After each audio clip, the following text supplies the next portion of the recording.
¿Qué lugar ocupa la economía en el proyecto de los presidenciables y qué piensan hacer con respecto a nuestros bolsillos? Este es uno de los temas que abordaremos en el programa Fuego Cruzado.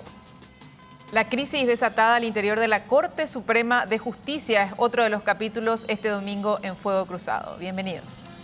¿Qué tal? ¿Cómo están? Tengan ustedes muy buenas noches. Bienvenidos a esta nueva emisión de Fuego Cruzado. ¿Qué tal, Cintia? ¿Cómo estás? ¿Cómo te va, Benjamín? Buenas noches para vos. Buen domingo también para la gente que se conecta con nosotros a través de las pantallas de GEM. La idea de conversar sobre economía no es hablar de cuestiones que la gente no entiende, sino sobre todo cómo repercute en sus bolsillos o cómo va a repercutir en sus bolsillos en el caso de que tal o cual candidato llegue a la presidencia de la República. La situación no es buena, el horno no está para bollos, como se dice normalmente, y necesitamos, lo que decía, poner en el puesto de mando a la economía que ocupa un lugar relevante, como decía aquel asesor de Bill Clinton, que lo lleva a la presidencia de los Estados Unidos cuando saca aquel eslogan importante que fue determinante en la campaña electoral: es la economía idiota. Estúpido. Estúpido. Bueno, es sinónimo, es Se parecido. entiende. Y acá la discusión económica ocupa un lugar hasta ahora casi intrascendente. Bueno, ya que vamos a hablar de economía, me pongo los lentes porque, aparte de probablemente no entender, parezco ciega. Así que le saludamos a nuestros invitados esta noche. Está con nosotros el señor Gustavo Leite, exministro de Industria y también candidato al Senado por el Partido Colorado. ¿Cómo te va, Gustavo? Buenas noches, bienvenido. Hola, Benjamín, Cintia, audiencia, buenas noches, un gusto estar con ustedes. Igualmente, señor. También lo saludamos al señor Amílcar Ferreira, consultor en finanzas, que esta noche nos acompaña también. Buenas noches, Amílcar.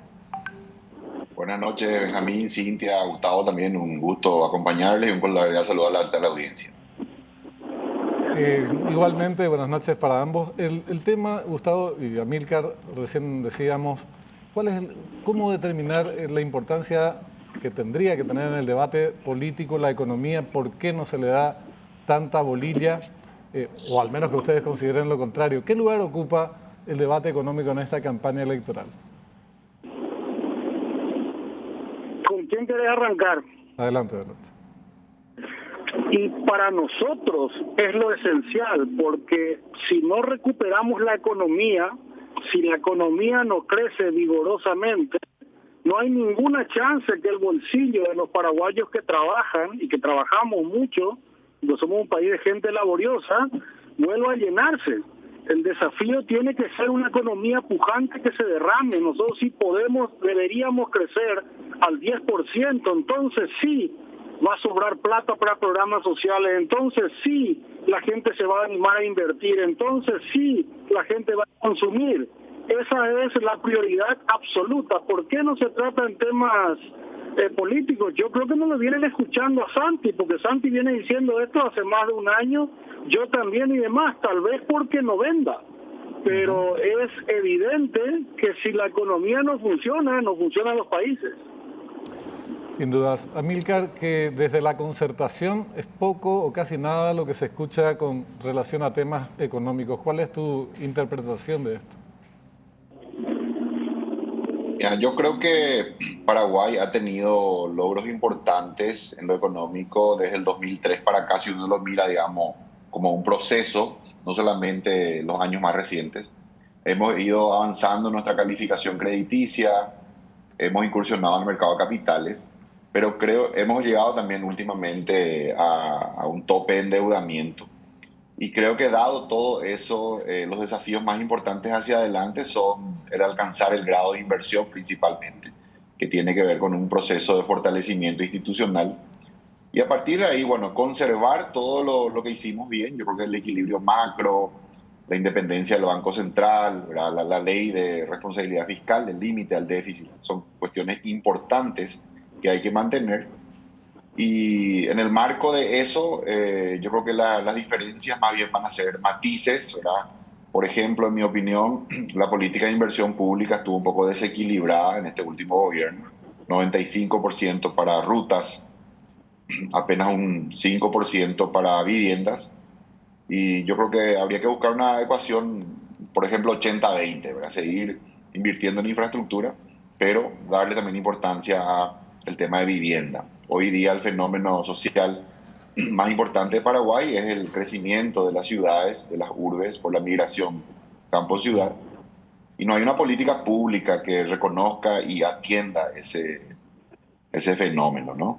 Entonces creo que, como dije, matices, ¿verdad? Como ese, que hay que impulsar.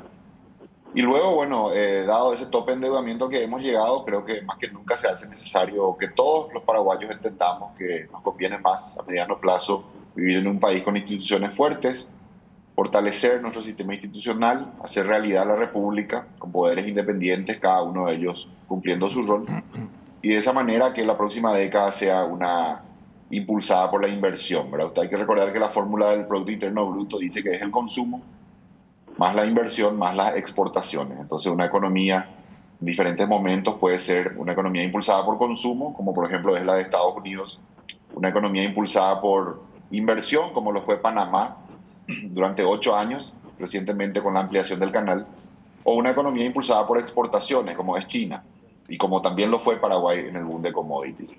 Creo que en la próxima década Paraguay tiene que ser una economía impulsada por inversiones, por eso que creo que hay que alcanzar el grado de inversión y de ahí va a venir la principal fuente de crecimiento en nuestro país en los próximos años. Una consulta para ambos, para Amílcar y para Gustavo. Necesariamente se van a tener que establecer prioridades a nivel de gestión, teniendo en cuenta principalmente la escasez de recursos, el hecho de que nuestra deuda ha alcanzado picos históricos y bueno, el margen de maniobra va a ser relativamente bajo. Si se tuvieran que establecer estas prioridades en torno a 3 puntos, ¿cuáles serían desde el punto de vista de la gente de la concertación? Amílcar, para vos, y para vos, Gustavo, desde lo que propone la dupla Santiago Peña y Pedro Aliana. Te escuchamos, Gustavo. Nosotros hablamos de reordenamiento del gasto público. Leite viene insistiendo, Leite senador, el proyecto Leite senador, en consonancia con nuestra filosofía, viene insistiendo que para mantener el Estado o subir impuestos o gastás mejor o te endeudás más. Endeudarse más es inviable, solo para algunos proyectos muy puntuales. Subir impuestos, concuerdo con lo que dice Amílcar, si queremos traer inversión, no podemos poner el palo a la rueda y subir impuestos. Entonces nos toca manejar mejor lo que estamos haciendo.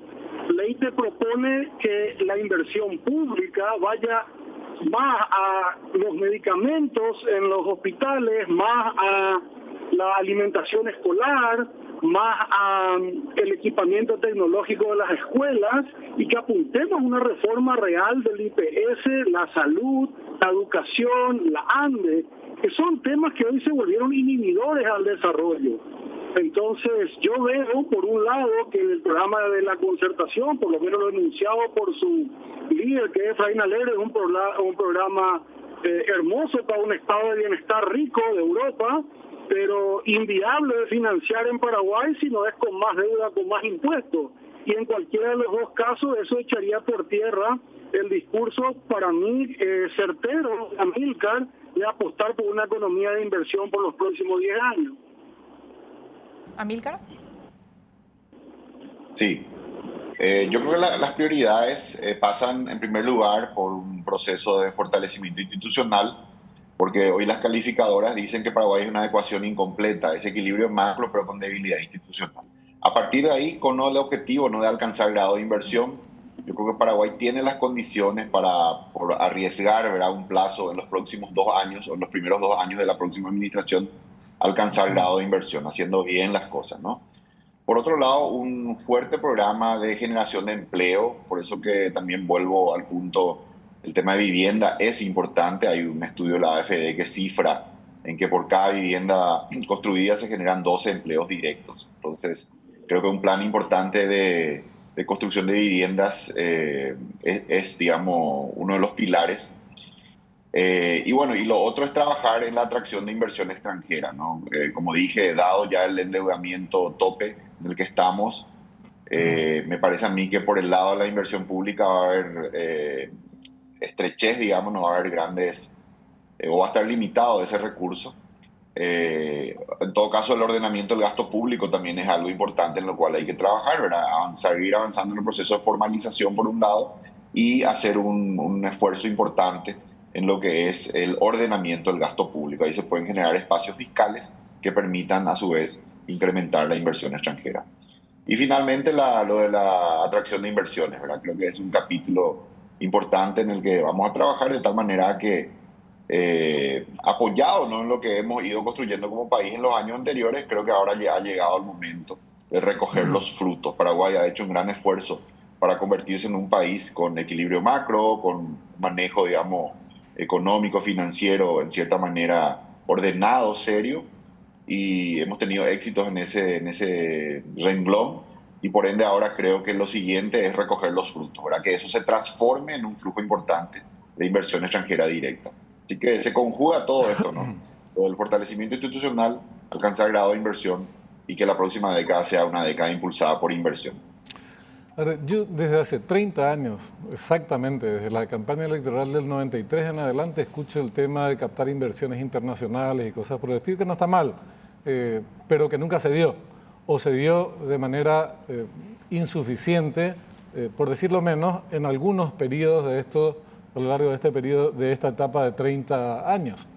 El punto hoy que nos preocupa a todos los paraguayos y que creo que debería ser objeto de debate, y no digo que algún candidato no lo proponga, digo que debe ser objeto de debate político entre los presidenciables, es determinar cuáles son los problemas actuales que tenemos y que no son pocos. Cayó la actividad económica según el Banco Central del Paraguay, también cayeron las ventas. En consecuencia de este reflejo cayó el consumo, la gente tiene menos plata, hay menos empleo. Entonces, ¿cuáles son los planteamientos concretos? Comienzo por Gustavo.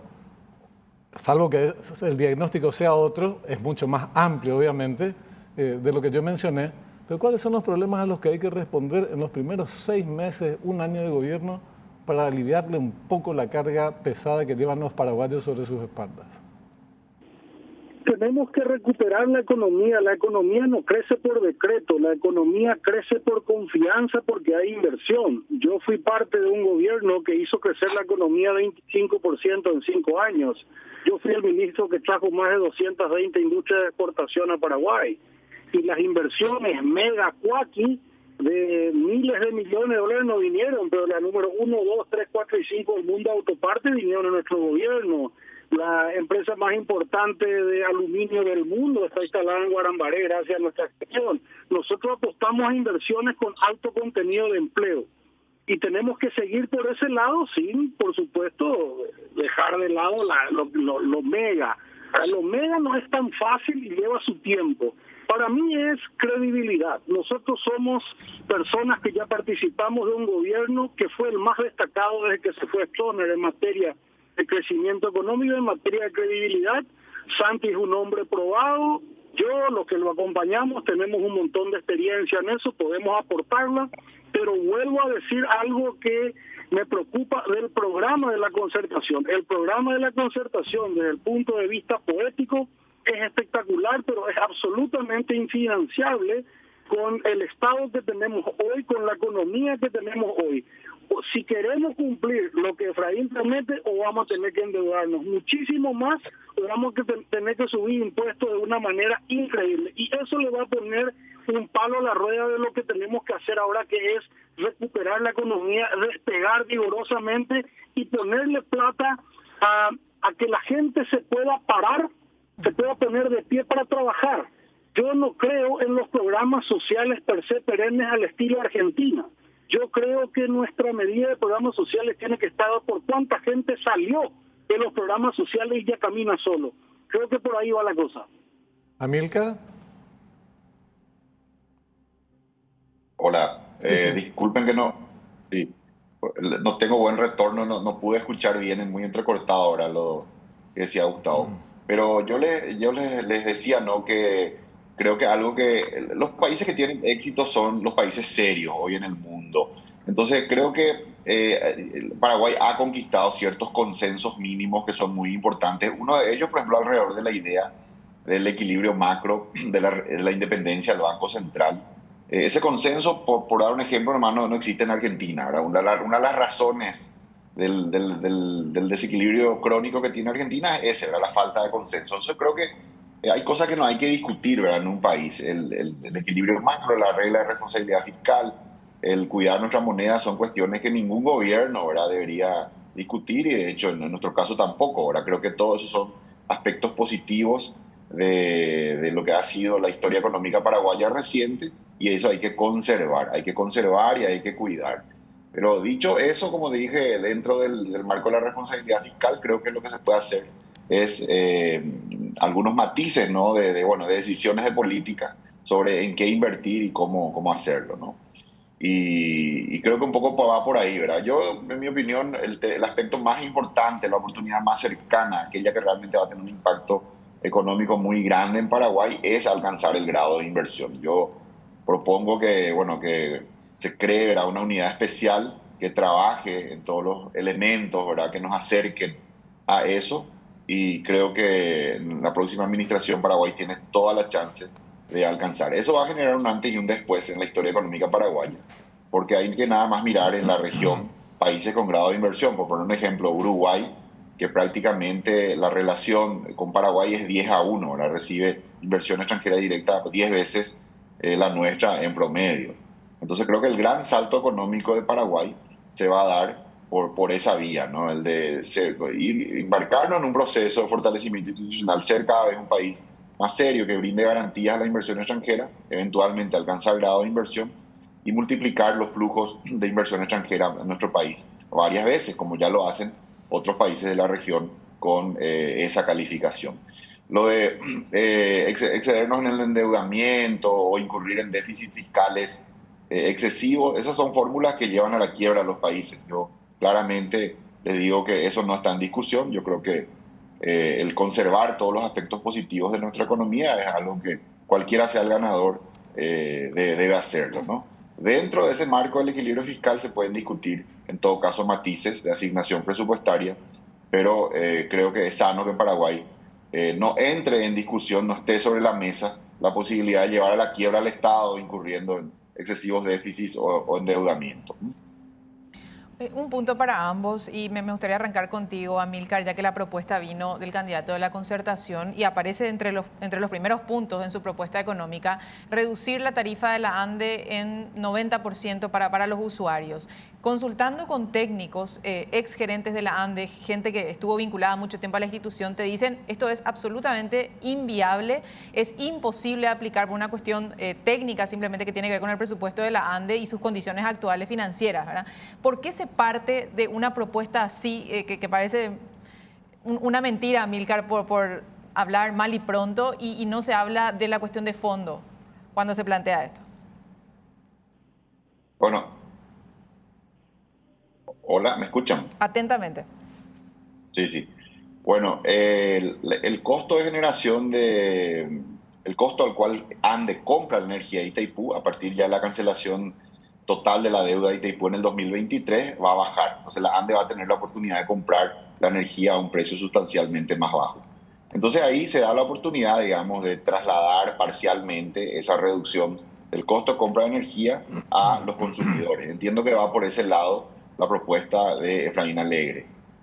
Por supuesto que también hay que analizar eso, ¿verdad? Quizá a un sector de consumidores, quizá a cierto sector industrial, ¿verdad?, que se vería potenciado con esa medida, pero claramente también la ANDE necesita, ¿verdad?, ese espacio que le va a generar el hecho de seguir cobrando una tarifa a los consumidores en general, pero tener un costo de compra de energía más bajo. Entonces eso va a aumentar, ¿verdad?, su utilidad o su flujo disponible para inversiones. Yo estimo que se va a buscar un equilibrio, ¿verdad?, de generar ciertos beneficios para el sector industrial, para cierto segmento de consumidores, los que consumen menos, pero a la vez preservar, ¿verdad?, la capacidad de inversión de la ANDE, que claramente es muy importante también, ¿verdad? Para la ANDE necesita. Sí. Solo que la propuesta en términos generales se planteó así, o sea, vamos a bajarle el precio de la luz al 90% de los usuarios de la ANDE. No se habló de la tarifa social, de la industrial, ni de ese intermedio que vos estás planteando. Y bueno, mira, eso habría que hablarlo, ¿verdad?, con Efraín. En todo caso, yo como te digo, mi idea al respecto es esa, ¿verdad?, de que podría en todo caso beneficiarse a un cierto segmento de consumidores, aquellos de menor ingreso, digamos, ¿verdad? Quizá también una política de apoyo a la industria, pero, digamos, preservar también una parte importante el espacio fiscal que tenga la ANDE o el espacio de ingresos, ¿verdad? que tenga la ANDE para poder también seguir realizando inversiones. Es importante el flujo que se va a generar con esa reducción del costo de adquisición de energía de Itaipú. Y bueno, ahí seguramente hay una oportunidad de política, ¿verdad?, de distribuir eso y a la vez seguir invirtiendo para que la ANDE expanda sus servicios. Hay que recordar de que en Paraguay la economía crece más o menos al 4% promedio anual, pero el consumo de energía crece al 8%. Entonces Paraguay tiene una necesidad de seguir potenciando, ¿verdad?, sus redes, tanto de transmisión como de distribución, para de esa manera utilizar eso que hoy es, en cierta manera, nuestro principal potencial, la gran cantidad de energía que disponemos como país. Gustavo, ¿tenés alguna opinión sobre el tema? A mí me preocupa que un profesional del calibre de Amílcar diga que van a conversar con Efraín para informarse cómo lo va a hacer. Y eso es lo que me preocupa de la concertación. Una concertación donde el líder toma decisiones sin consultar y sin hacer todo la planificación. Lo mismo pasó con la Federación Nacional Campesina, lo que motiva el alejamiento de Fidel Zavala. Entonces, la concertación pareciera ser hoy un movimiento populista progresista dispuesto a prometer cualquier cosa con tal de llegar al poder, y eso va de contramano con lo que Amílcar muy sensatamente dice, que no podemos arriesgar la estabilidad macro. Vuelvo a decir por tercera vez en el programa de hoy, si Efraín quiere cumplir su programa, o va a tener que subir impuestos de una manera extraordinaria o va a tener que endeudarse por un montón de plata.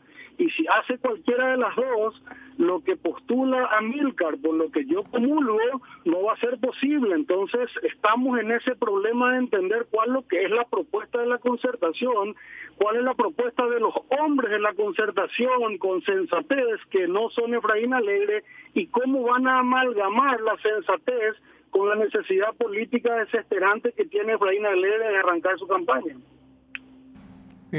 Yo, siguiendo con el tema de Itaipú, y dirigiéndome a Amílcar, probablemente uno de los peores actos o de los mayores actos de entreguismo del actual gobierno de Mario Abdo Benítez, además de arrodillarse ante la embajada, el embajador de cierto gobierno del exterior, es el capítulo referido a Itaipú.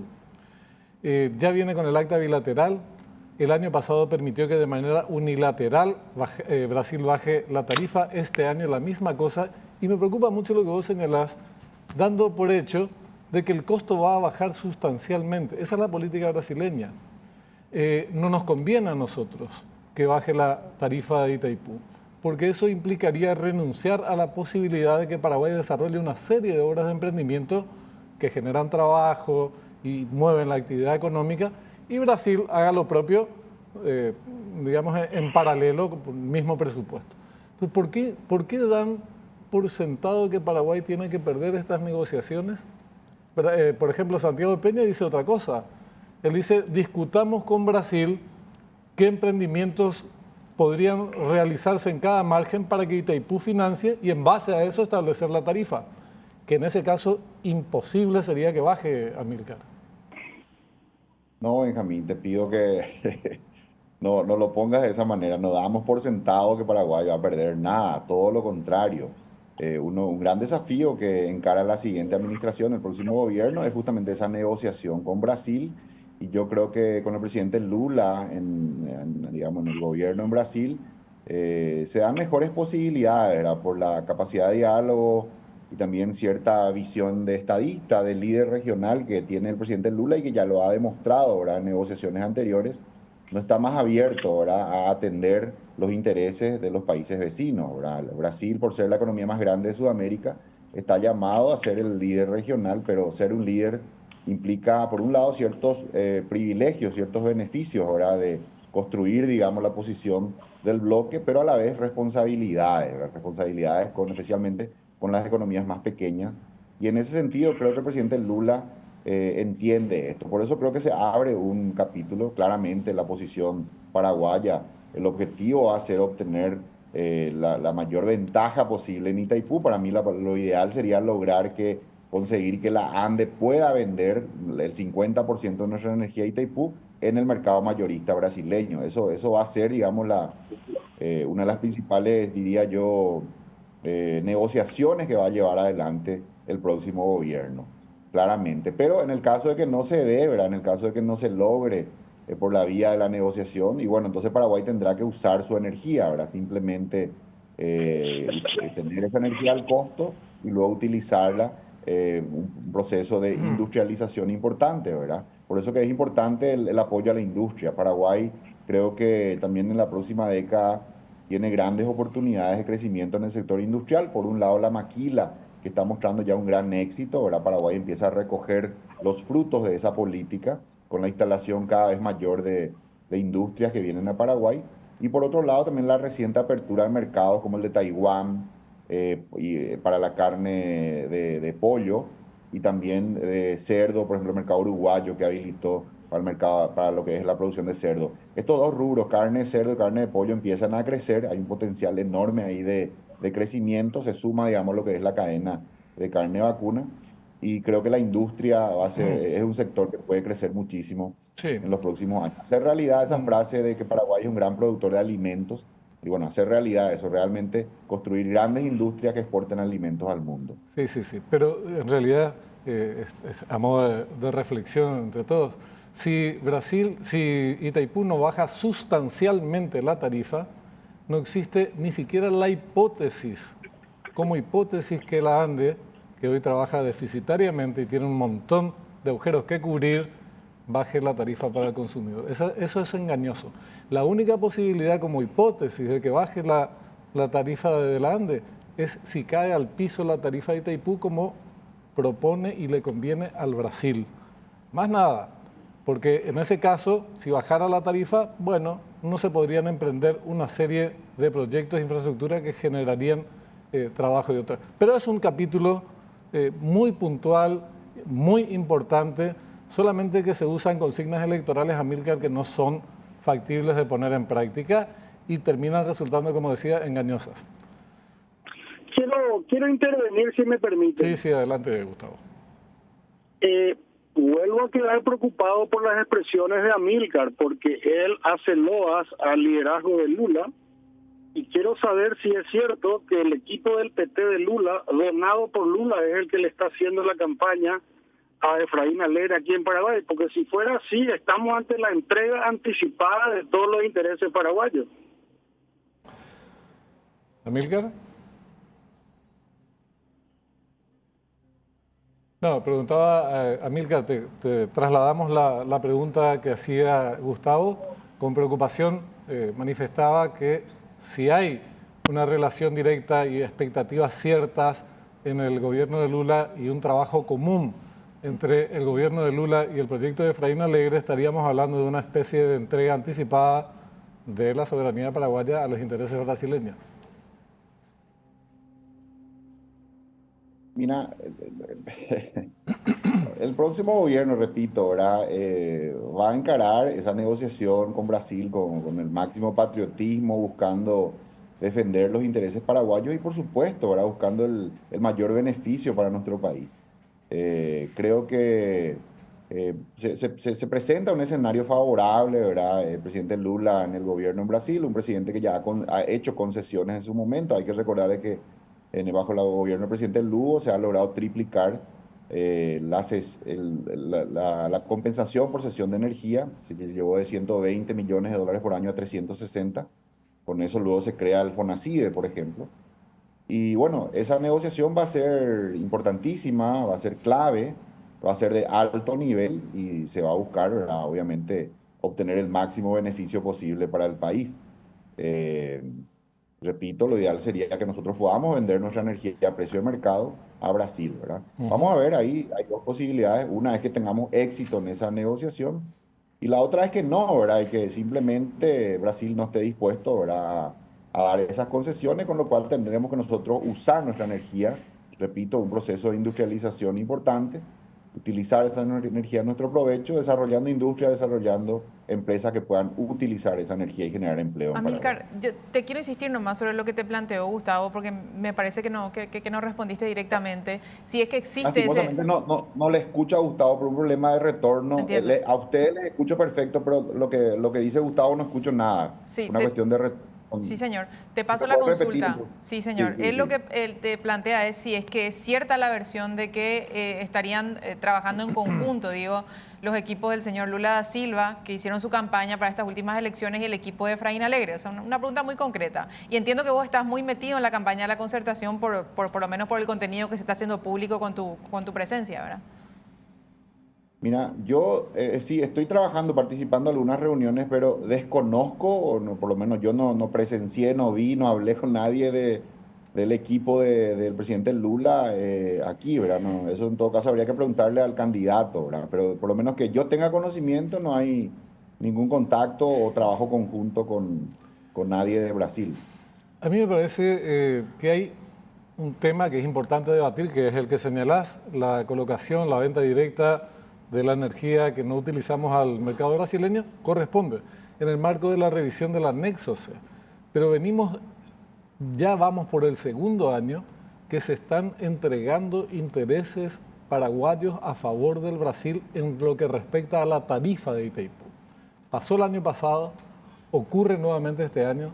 No hay tarifa formalmente de Itaipú, pero hay una tarifa que Brasil ya bajó a 12,95, me parece, del lado brasileño, de 20,60. Imagínate, es una caída de más de alrededor del 40%, y Efraín no dice nada.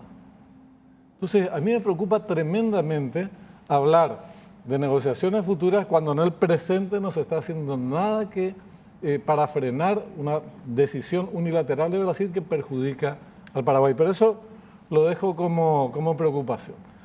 Lo segundo es que también con ese criterio de ver los objetivos generales de largo plazo, vos insistís mucho en el grado de inversión, que va a ser el resultado, como bien decías, de que hagamos bien las cosas, no solamente a nivel institucional, también a nivel de estabilidad política, también a nivel de seguridad jurídica.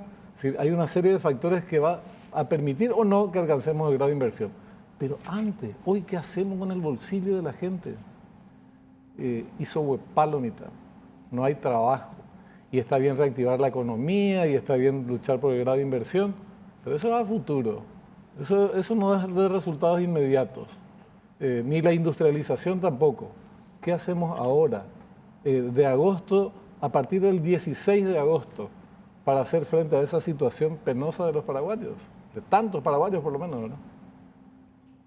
Por eso te decía, Benjamín, que las políticas, por lo menos en nuestro caso, apuntan a la generación de empleo, ¿verdad? Todo lo que pueda potenciar la generación de empleo. Estuvimos, por ejemplo, hablando de la necesidad de destrabar esa tardanza que hoy se da en el registro público y en el catastro para que la inversión inmobiliaria pueda fluir. El sector inmobiliario ha sido en los últimos 10 años el sector de mayor crecimiento de la economía paraguaya.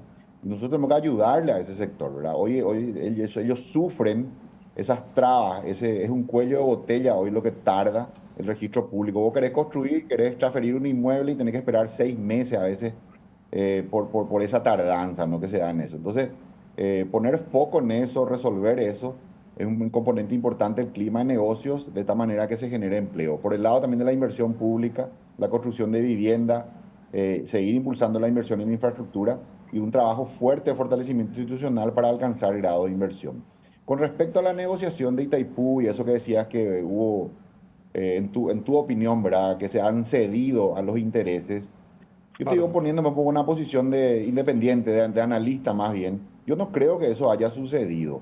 Lo que pasa es que también Brasil también defiende su posición. Hay que recordar que hasta hace poco estaba el presidente Bolsonaro en Brasil, que viene de una línea militar, ¿verdad?, una matriz que es muy inflexible en cuanto a la defensa de los intereses brasileños, y no ha cedido un milímetro. Y esto no es en defensa ni del gobierno actual. Yo creo que los consejeros han hecho el mayor esfuerzo y bueno, se ha logrado lo que se pudo, ¿verdad? Porque tampoco nos pasa por ponernos en una posición inflexible, porque somos dos socios y al final o llegamos a un acuerdo, un consenso, o bien se cumple la letra del acuerdo que dice energía al costo, ¿verdad?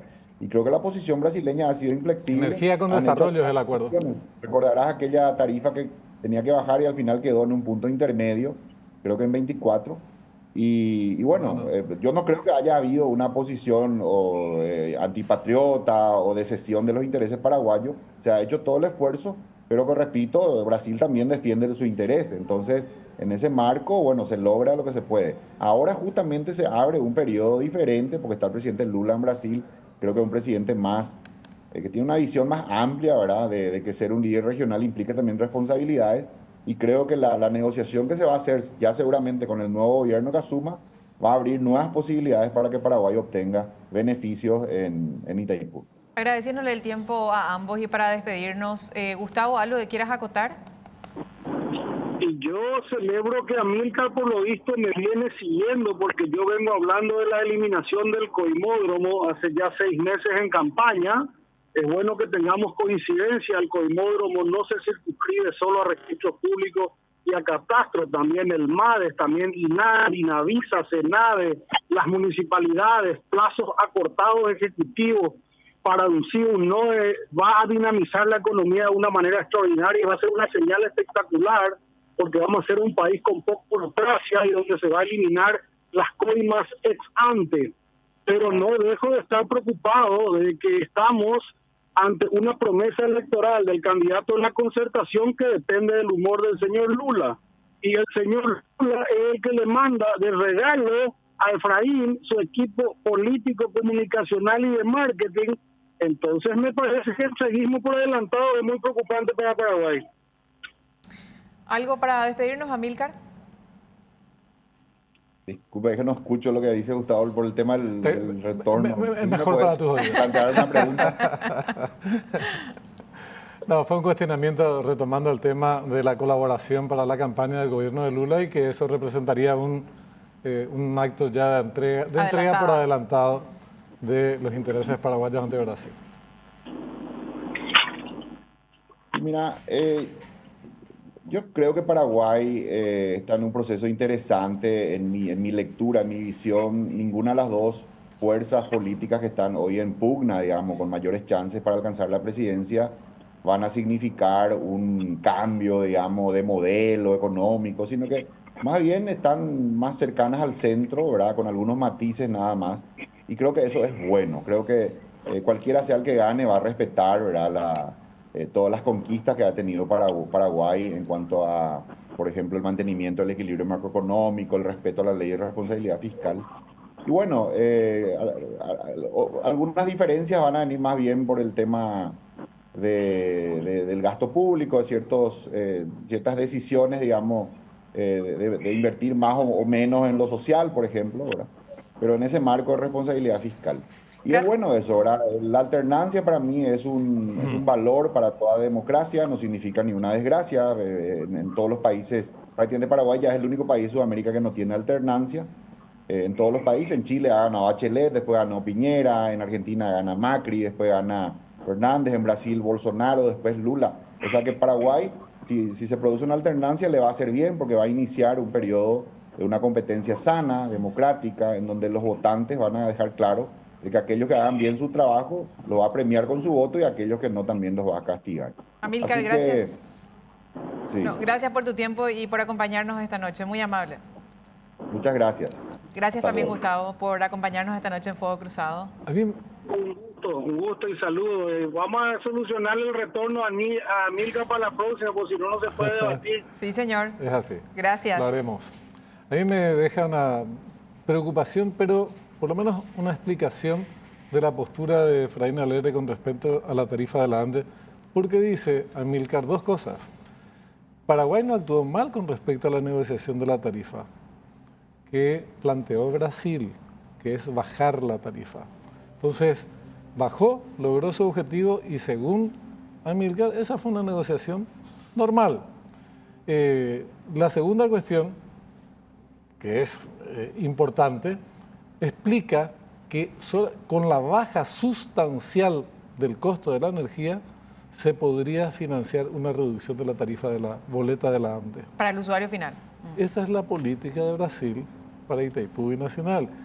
Después, no sé por qué se dice que podemos obtener cosas beneficiosas con el gobierno de Lula, que entre paréntesis nombró un director, Enio Berri, quien ratificó la mismísima política de Bolsonaro. Eso con respecto a Itaipú, que es un tema para discutir mucho más, con mayor amplitud. Y no veo propuestas concretas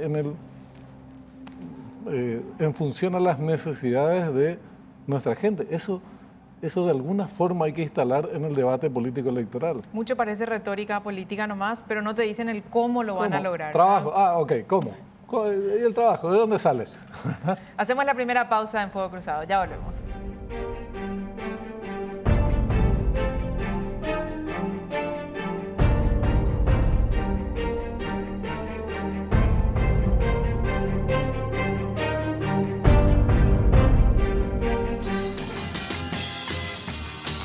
Segundo bloque de Fuego Cruzado. Esta noche abordamos la crisis desatada dentro de la Corte Suprema de Justicia. El plenario de la Corte se reunió, luego quedó sin quórum ante la decisión de una mayoría que intentó imponer a uno de los ministros de Corte asumir un cargo dentro de la mesa directiva. Nos acompaña esta noche gentilmente, como siempre, el senador Eusebio Ramón Ayala. ¿Cómo le va, señor? Buenas noches, bienvenido. Buenas noches, es un placer estar con ustedes. Experto en temas constitucionales. Sí, señor. Esto tiene por lo menos dos componentes. Uno, que no entendemos nosotros, cómo es que sucede este tipo de cosas en la máxima instancia judicial. Y se desata una crisis que honestamente no comprendemos el factor que la desencadena.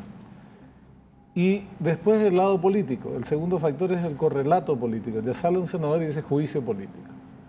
¿Cuál es tu interpretación de lo que está pasando, primeramente, lo que está pasando en la Corte? El punto más importante para el Estado de Derecho es la credibilidad de la justicia. Y los habitantes, al decir justicia, identifican normalmente, no a cualquier juez, sino que identifican a la Corte Suprema de Justicia. La Constitución en nuestro sistema le otorga a la Corte una autoridad muy importante para los casos contenciosos, para los casos, para los pleitos, porque prácticamente tienen la última palabra en ese tipo de cosas. Entonces, se espera muchísimo de la Corte, que a nivel internacional y a nivel doctrinario ya provocó muchas críticas, porque lo que dicen a veces es lo que se llama el voto contramayoritario, porque es una minoría que pueda ejercer ciertas atribuciones que pueden afectar lo que decidieron otros o que decidieron la mayoría. Ese es otro tema. Pero dije eso para poner en el sitial correspondiente a la Corte. Uno puede esperar del Consejo de Ministros que pueda discutir estos temas, de la Cámara de Diputados, de la Cámara de Senadores, etcétera, pero de la Corte no. De la Corte espera mucho más y da la impresión que el tema, al menos lo que yo puedo leer, no es importante, pero no es para provocar una crisis. Claro. No es para provocar una crisis la elección de un vicepresidente segundo de la Corte, que dicho sea de paso, ya lo eligieron, él no aceptó, no le dieron la reconsideración y ahora se interrumpió por falta de quórum. Y uno se pregunta muchas cosas, porque obviamente no se puede encontrar todas las respuestas en la ley. Si un ministro de la Corte no asiste a su lugar de trabajo, pide permiso, como el caso del doctor Fretes por la vejez, por la enfermedad o por lo que sea, ¿hasta qué punto puede hacer eso? ¿Alguien le puede obligar a asistir? ¿Alguien le puede llevar? No. ¿Qué sanción puede recibir? Y si no resuelve la Corte entre sus miembros, y bueno, ellos están renunciando en alguna medida o en gran medida a esa autonomía que debe tener la Corte y lleva al campo político. Lleva directamente a la Cámara de Diputados, en donde se inicia un juicio político por mal desempeño. Yo creo que no llegamos todavía a ese punto y no creo, espero más que nada, esperanzado que traten de resolver razonablemente, porque la autoridad más importante de la Corte es el presidente de la Corte Suprema de Justicia. Convengamos, el vicepresidente primero, el vicepresidente segundo, son importantes, sin duda, como cualquier cargo de ministro, pero para la tarea de la administración diaria de la Corte Suprema de Justicia y del Poder Judicial, el cargo más relevante es el de presidente de la Corte Suprema de Justicia. Y tenemos un presidente de la Corte y un vicepresidente. Entonces, no podrá integrar o completar la superintendencia del Poder Judicial. Y bueno, ese es un punto que sí ellos pueden resolver. Ahora, ¿cuál es el trasfondo de todo eso? Yo no logro entender. Da la impresión que ya es una cuestión política, que ya es una cuestión de sucesión presidencial, que ya es una cuestión que... una orden o una próxima mesa directiva para los próximos años, etcétera, etcétera. Ese es el segundo punto, que yo creo que sí se puede resolver fácilmente. Ahora, el tema principal es la credibilidad de la justicia y qué mira o qué ve ese ciudadano de la calle ante sus problemas cotidianos, que en la Corte no haya acuerdo, que hay una mayoría que quiere imponer una cosa, una minoría que no acepta, etc. Ese es el espectáculo, lamentable para el Estado de Derecho. Doctor, así como usted mencionó, es difícil entender un poco el trasfondo, ¿verdad? Porque uno puede darle un montón de lecturas, pero al final no acertar, como se suele decir. Pero a mí me llamó la atención personalmente escucharla a la doctora Carolina Yanes, como una de las referentes de los nuevos miembros de la Corte, reaccionar en un tono: aténgase a las consecuencias de no asumir las funciones inherentes al cargo, ¿verdad? Y después ser tratada y amenazada por otros de juicio político, de totalitaria, de dictadora, incluido otros ministros, ¿verdad? Es como que el nivel de la discusión no está acorde al problema, porque el problema parece muy cosmético, así mirando desde afuera y sin entender mucho el trasfondo, ¿verdad? ¿Es correcta esa lectura? Sí, es correcta esa interpretación, en el sentido de que da la impresión que el cargo en discusión, al menos el motivo de la discusión, no sabemos cuáles son los otros motivos. Claro, sí hay otros. Sí hay otros. Y debe haber otros motivos. Y allí, como no están expresados los motivos, entonces llega la especulación. Uno puede decir, no, están pensando en una futura presidencia de la Corte. Sí, pero eso falta un año.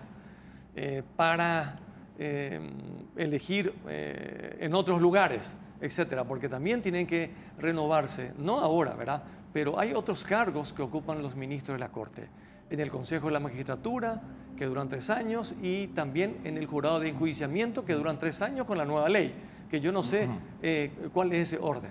Y además porque la ley que organiza la Corte Suprema de Justicia restringió la posibilidad de la reelección.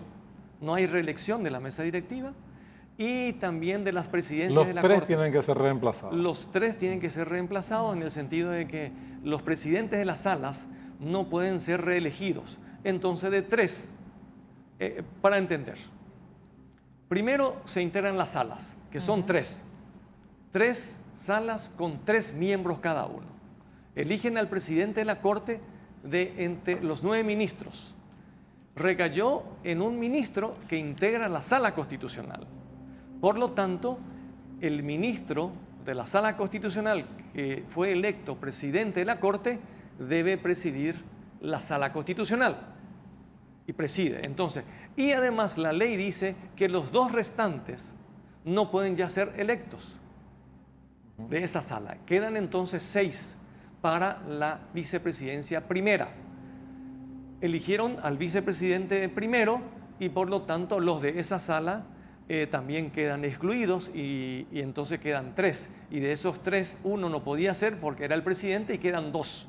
Entonces por eso finalmente fueron 2 los candidatos. Según yo leí, no tengo muy preciso, pero entonces quedó el doctor Garay y el doctor Jiménez Rolón. Le eligieron al doctor Jiménez Rolón, que no aceptó, pero el doctor Garay sí puede asumir, por ejemplo.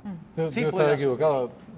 Es bueno consultar que no se Sí. entiende, porque yo pensé que el vicepresidente primero automáticamente era presidente de la sala penal y el segundo de la sala civil. No, Es al revés, primero no, se no, eligen no. los presidentes de la sala. se elige primero la mesa directiva. Primero se elige la mesa La mesa, directiva. presidente, Presidente, vices. vicepresidente primero y vicepresidente segundo. Entonces, por esa elección se van excluyendo los candidatos de las salas en donde pertenecen los ministros, porque previamente ya fueron integradas las salas. Ya fueron integradas las salas. Entonces, quedaban 2 ministros que podían ser elegidos vicepresidente segundo. Bueno, Jiménez y Núñez, perdón, Jiménez y Núñez era el padre. Jiménez el ministro Eugenio Jiménez y el doctor César Garay. ¿Qué podría asumir? Al asumir, entonces se solucionaría el problema. Yo escuché también que uno de los ministros dijo, pero puede hacer una renuncia fundada. Entonces se adecua al reglamento de la Corte, hace una renuncia fundada de parte de Jiménez que no puede asumir y por lo tanto el Consejo de Superintendencia puede funcionar con 2. Bueno, hay otras cuestiones. Lo concreto es que, sin duda, hay una gran responsabilidad de los ministros de la Corte, pero en este caso yo le doy más responsabilidad al bloque mayoritario, porque el bloque mayoritario es el que tiene el control en este momento. Entonces, los que deberían encontrar la solución, además de los que están en la minoría, son los del bloque de la mayoría. Entonces, le insto a los del bloque de la mayoría que encuentren una solución razonable. Y puede ser nombrándole al ministro Garay. Garay, que fue candidato y que no se opuso y es un buen candidato. Entonces con eso se podría solucionar y no entrar y no seguir con el tema de la imposición a los ministros. El ciudadano, me coloco en el lugar del ciudadano y dice, alguien le quiere imponer algo, independientemente de las teorías jurídicas. La Corte le quiere imponer a un ministro y le amenaza o se amenazan de un juicio político. Entonces, ¿en qué lugar yo estoy? Que estoy en el piso prácticamente. Sí, entre los ministros de la Corte ocurre eso. Recién hablábamos con Amílcar Ferreira, con Gustavo Leites, y uno de los capítulos era el tema de presentar como panacea el grado de inversión. No es que no sea importante, pero por ejemplo, uno de los sería muy útil para el país alcanzar el grado de inversión. Pero uno de los aspectos que tiene que ver con esa cuestión en forma directa es el Estado de Derecho al que vos haces mención. La seguridad jurídica. Y la seguridad jurídica... ¿Qué seguridad jurídica te va a dar una Corte Suprema que se comporta de esta manera, incorporando mecanismos tan partidistas como el de las bancadas que se levantan en el Congreso para evitar que se apruebe? O yo tengo la mayoría y puedo hacer lo que quiero. O yo tengo la mayoría e impongo a rajatablas esa mayoría. Claro, porque en realidad las atribuciones de la Corte deberían ser como Corte, ¿verdad? Está bien, se resuelve en última instancia por mayoría. Sin duda, ¿verdad? Pero esa mayoría debe tener en cuenta otros principios. No tiene que haber un abuso de esa mayoría cuando hay otras soluciones razonables pensando en la credibilidad de la justicia en el Estado de Derecho. Ahora, si yo voy a aplicar exclusivamente el reglamento, la letrita, etcétera, y voy a imponer algo o lo que sea, no es lo razonable. De cualquier manera es perjudicial para la Corte. Yo auguro que encuentren una solución. Y el bloque mayoritario hoy, que se nota claramente, tiene la mayor responsabilidad. Además, va a haber otro hecho. El ministro Fretes no participa más de las reuniones que yo sepa. Entonces son 8. Y para el quórum tiene que ser la mayoría más 1. Y por el reglamento y por la ley son 6 ministros que hacen ese quórum. Y Fretes dentro de poco ya se va a retirar porque llega a los 75 años. Entonces es jubilación forzosa. El 9 o el 10 de marzo Fretes se va. Y el proceso de elección del sustituto va a tardar no sé cuánto, 1 mes, 2 meses más, 3 meses más. Por lo tanto, la Corte, para estas cuestiones administrativas, por decir, no para los casos judiciales, va a funcionar con 8. Entonces, allí 5 va a ser una mayoría importante, si participan los 8, ¿verdad? Pero, de cualquier manera, pensando en la credibilidad de la justicia y en la gente que ve y tiene esperanza en un poder judicial diferente, entonces eso se ve bastante perjudicado. Este tipo de crisis con estas características, senador, ¿tiene consecuencias de orden práctico más allá de, obviamente, la cuestión importante también de la imagen que se refleja? Pero hay cuestiones prácticas que se ven afectadas en el manejo diario, digo. La Constitución estimó que lo importante era que la Corte tuviera un presidente. Por eso dice la Constitución que son 9 miembros que llevarán el título de ministros. De su seno elegirán a un presidente, a su presidente. Eso le daba la autonomía al Poder Judicial, a la Corte, a elegir su presidente. Entonces elige un presidente. Con la ley se crearon otras instituciones y se crearon las vicepresidencias. O sea, la Constitución consideró que con un presidente sí ya podría funcionar. Pero de cualquier manera, como ya está en la ley y los otros vicepresidentes también integran el Consejo de Superintendencia, en motivos prácticos podría ser importante, sin duda, pero que la Corte pueda seguir funcionando y que el Poder Judicial siga funcionando así como funciona o como debería funcionar, no, a los efectos prácticos no hay mucha diferencia, porque puede funcionar con dos. No es lo razonable. La ley dice que tiene que haber un vicepresidente segundo y es obligación de los integrantes tener un vicepresidente segundo. Y en las salas, por ejemplo... Y las salas tienen que estar si él es sin presidencia. Si él fuera presidente de la sala de asuntos, no sé cuál, el tema civil, de la sala civil de la Corte. Ahí se tramitan expedientes y no hay en este momento presidente. Bueno, de cualquier manera van a continuar atendiendo eso.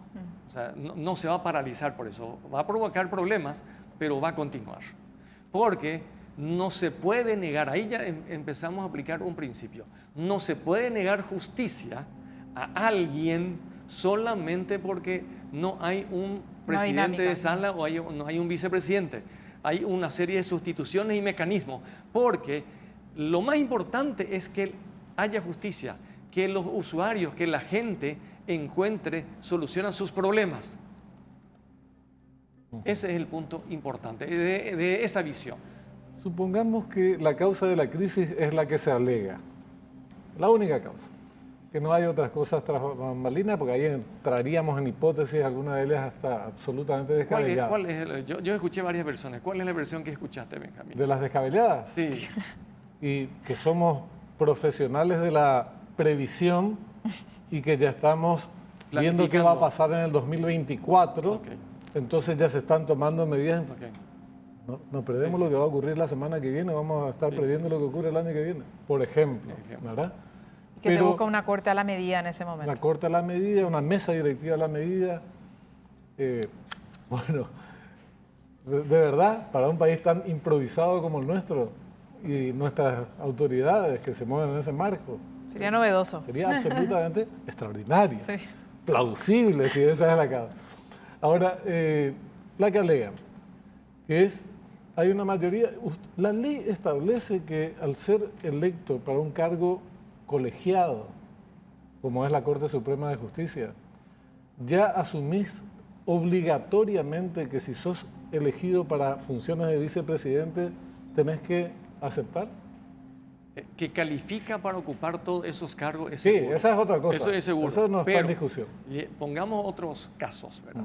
Que el Pleno de la Corte decida que el superintendente de Alto Paraná sea el doctor Fretes, por decir. O a alguien que tenga menos movilidad para viajar por razones de edad. ¿Se le podrá imponer? O sea, ¿cómo, en motivos prácticos, cómo se le podrá imponer a un ministro de la Corte para que ejecute algo que va en contra de su salud? Que puede ir en contra de su salud o en contra de sus convicciones, porque supongamos que, convengamos que ejercer el cargo de presidente, vicepresidente primero, vicepresidente segundo, más que nada es una distinción. Es una distinción en la escala, no es una cuestión de castigo, no es una cuestión de condena. Yo creo que casi todos los ministros de la Corte, en principio, querrían ser, en algún momento de su vida, presidente de la Corte, porque ese sería lo máximo. Coronar su carrera. Coronar su carrera. Pero no estamos hablando de imponer un cargo al presidente, a un ministro, el cargo de presidente de la Corte. Eso no está en discusión. Esa es una hipótesis que yo no creo que se dé.